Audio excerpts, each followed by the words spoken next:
جب رسول اللہ صلی اللہ علیہ وسلم نے رسالت کی تبلیغ اور امت کی خیر خواہی کا کام مکمل کر لیا تو آپ کے اقوال و افعال میں دنیا سے رحلت کے آثار نمایاں ہونا شروع ہو گئے۔ آپ نے 10ویں سال رمضان میں 20 دن کا اعتکاف فرمایا اور سیدنا جبریل علیہ السلام نے آپ کو 2 مرتبہ قرآن کا دور کرایا۔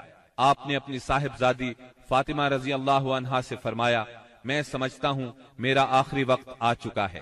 سیدنا معاذ بن جبل رضی اللہ عنہ کو یمن کی طرف روانہ فرمایا تو انہیں وصیت فرمائی، اے معاذ، غالباً اس سال کے بعد تم مجھ سے ملاقات نہ کر سکو گے اور میری اس مسجد اور میری قبر کے پاس سے گزرو گے۔ یہ سن کر سیدنا معاذ بن جبل رضی اللہ عنہ رونے لگے۔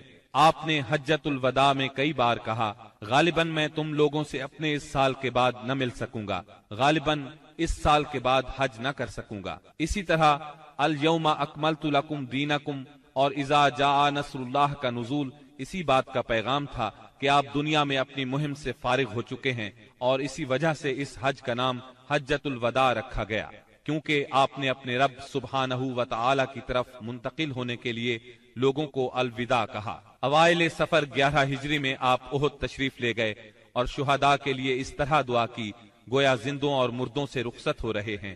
پھر واپس آ کر منبر پر تشریف فرما ہوئے اور فرمایا، میں تمہارا پیش رو ہوں اور تم پر گواہ ہوں، اللہ کی قسم اس وقت اپنا حوض دیکھ رہا ہوں، مجھے زمین یا زمین کے خزانوں کی کنجیاں دی گئیں، اللہ کی قسم مجھے تم پر یہ خوف نہیں کہ تم میرے بعد شرک کرو گے، بلکہ اس کا اندیشہ ہے کہ دنیا میں ایک دوسرے سے آگے نکلنے کی دوڑ میں لگ جاؤ گے۔ ماہ سفر کے آخر میں آپ رات کے وقت بقیع غرقد تشریف لے گئے، اہل بقیع کے لیے دعائے مغفرت کی اور فرمایا، ہم بھی تم سے آن ملنے والے ہیں۔ ماہ سفر کے آخری پیر کو رسول اللہ صلی اللہ علیہ وسلم ایک جنازے میں بقیع تشریف لے گئے۔ سیدہ عائشہ صدیقہ رضی اللہ عنہا فرماتی ہیں، آپ بقیع سے واپس تشریف لائے تو میں اپنے سر میں درد محسوس کر رہی تھی اور یہ کہہ رہی تھی کہ ہائے میرا سر۔ یہ سن کر آپ نے فرمایا، بلکہ میں واللہ اے عائشہ ہائے میرا سر۔ یہ آپ صلی اللہ علیہ وسلم کی بیماری کی ابتدا تھی، اس کے باوجود آپ باری باری سب بیویوں کے پاس دن گزارتے رہے، یہاں تک کہ مرض میں شدت آ گئی۔ اس وقت آپ سیدہ میمونہ رضی اللہ عنہا کے گھر میں تھے اور پوچھ رہے تھے، کل میں کہاں رہوں گا، میں کل کہاں رہوں گا؟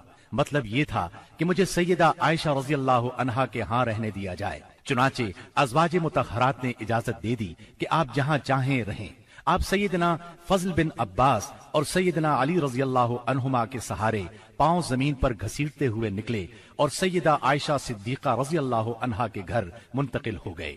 سیدہ عائشہ صدیقہ رضی اللہ عنہا فرماتی ہیں، جب آپ میرے گھر تشریف لائے اور بیماری نے زور پکڑا تو آپ نے فرمایا، مجھ پر 7 مشکیزیں پانی ڈالو جن کا بندھن نہ کھولا گیا ہو تاکہ میں لوگوں کو وصیت کر سکوں۔ چنانچہ ہم نے آپ کو سیدہ حفصہ رضی اللہ عنہا کے ایک لگن میں بٹھا کر مشکیزوں سے پانی ڈالا، یہاں تک کہ آپ نے ارشاد فرمایا، بس بس لوگوں تم نے کام پورا کر دیا۔ اس وقت آپ نے کچھ تخفیف محسوس کی اور مسجد میں تشریف لے گئے۔ سر پر پٹی بندھی ہوئی تھی، منبر پر فروکش ہوئے اور بیٹھ کر خطبہ دیا اور لوگوں کو وصیت فرمائی، تم سے پہلے جو لوگ تھے وہ اپنے انبیاء اور بزرگوں کی قبروں کو سجدہ بنا لیتے تھے، تم لوگ قبروں کو سجدہ نہ بنانا، میں تمہیں اس سے منع کرتا ہوں۔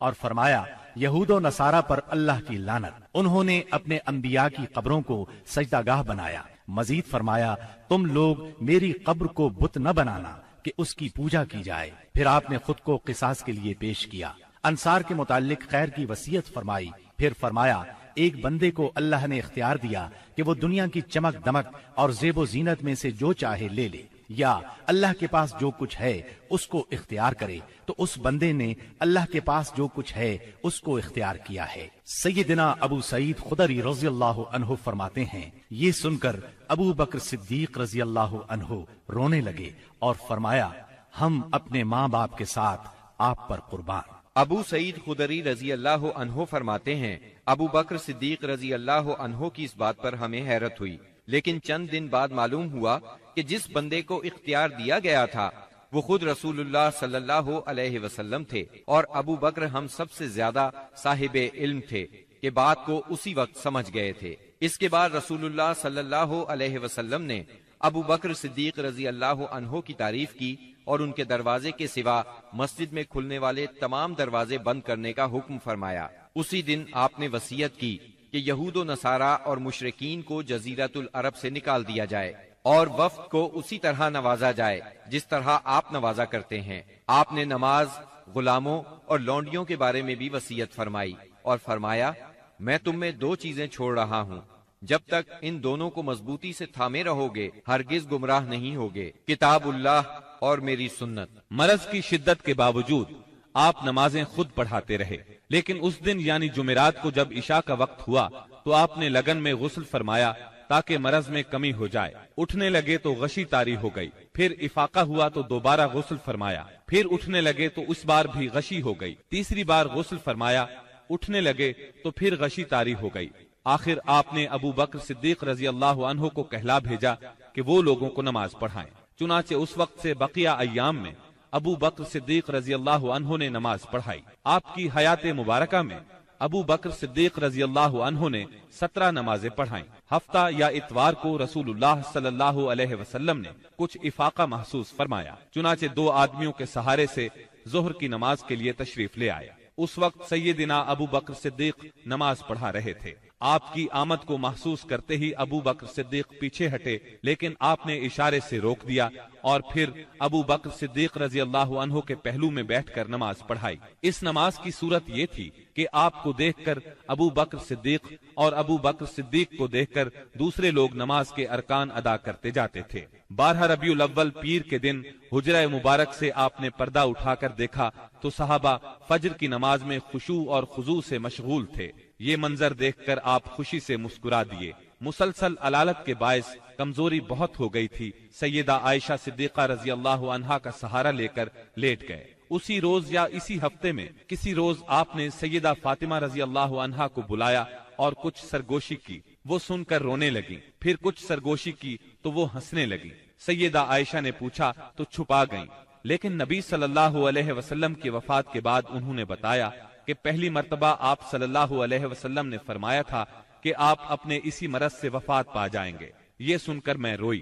پھر آپ نے فرمایا کہ آپ کے اہل و عیال میں سب سے پہلے میں آپ سے ملوں گی، اس لیے میں ہنسی تھی، اور آپ نے انہیں یہ بشارت بھی دی تھی کہ آپ ساری خواتین جنت کی سردار ہیں۔